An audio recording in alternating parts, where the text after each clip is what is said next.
सुप्रभात दोस्तों, आज की हमारी कहानी है स्वर्ग की खोज। महाराज कृष्णदेव राय के दरबार के सबसे प्रिय रत्न तो तेनालीराम ही थे, क्योंकि वो उनकी चतुराई और बुद्धिमत्ता से हमेशा प्रभावित रहते थे।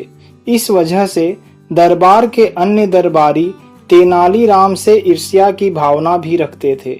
एक बार की बात है, महाराज कृष्णदेव राय को किसी ने यह विश्वास दिला दिया कि इस संपूर्ण संसार में और ब्रह्मांड में सबसे उत्तम और मनमोहक जगह स्वर्ग है, और महाराज अपने स्वर्ग देखने की इच्छा को दरबार में उपस्थित मंत्रियों से कहते हैं कि बताइए स्वर्ग कहाँ है, मुझे देखना है।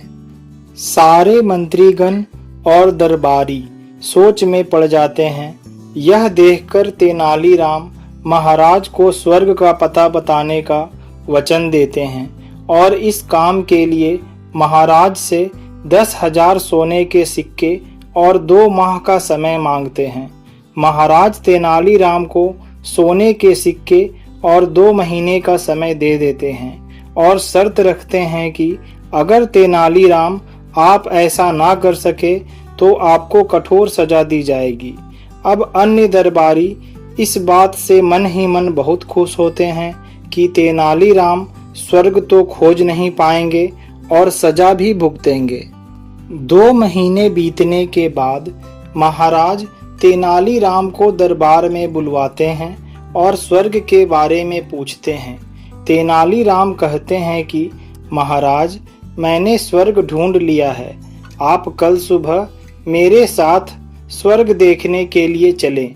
अगले दिन तेनालीराम महाराज और उनके कुछ खास मंत्रीगणों को एक सुंदर स्थान पर ले जाते हैं, जहां खूब हरियाली, खूबसूरत फूल, चहचहाते पक्षी और वातावरण को शुद्ध करने वाले पेड़ पौधे होते हैं। वहां का सौंदर्य देख महाराज का मन मस्तिष्क एकदम प्रसन्न हो उठता है, पर उनके अन्य मंत्रीगण स्वर्ग देखने की बात महाराज को याद दिलाते हैं, तो महाराज भी तेनालीराम से कहते हैं कि भले ही ये जगह बेहद सुंदर है, लेकिन बात तो स्वर्ग को खोजने की हुई थी। तब तेनालीराम कहते हैं कि हमारी पृथ्वी पर जहाँ भी अलौकिक सौंदर्य, फल फूल, पेड़ पौधे, पशु पक्षी हैं और एक मनमोहक वातावरण है, तो स्वर्ग भी उसी जगह पर है। हमें कहीं और स्वर्ग की कामना की जरूरत ही क्या है, क्योंकि इसका कोई प्रमाण तो है ही नहीं कि इन सब के अलावा भी स्वर्ग जैसी कोई दूसरी जगह इस धरती पर है। महाराज कृष्णदेव राय को तेनालीराम की चतुराई की बातें समझ में आ जाती है और वो उनकी खूब तारीफ भी करते हैं। लेकिन अब बाकी मंत्रीगण तेनालीराम से ईर्ष्या के कारण चिंतित हो जाते हैं और वे महाराज को 10,000 सोने के सिक्कों की याद दिलाते हैं। तब महाराज भी तेनालीराम से पूछते हैं कि उन्होंने उन सिक्कों का क्या किया। तेनालीराम कहते हैं कि महाराज, आपने जो 10,000 सोने के सिक्के दिए थे, उनसे मैंने इस जगह के लिए उत्तम पौधे और उच्च कोटि के बीज खरीदे और इस जमीन पर उन्हें बोया। साथ ही कुछ आदमियों को भी यहाँ की अच्छे से देखभाल के लिए नियुक्त किया।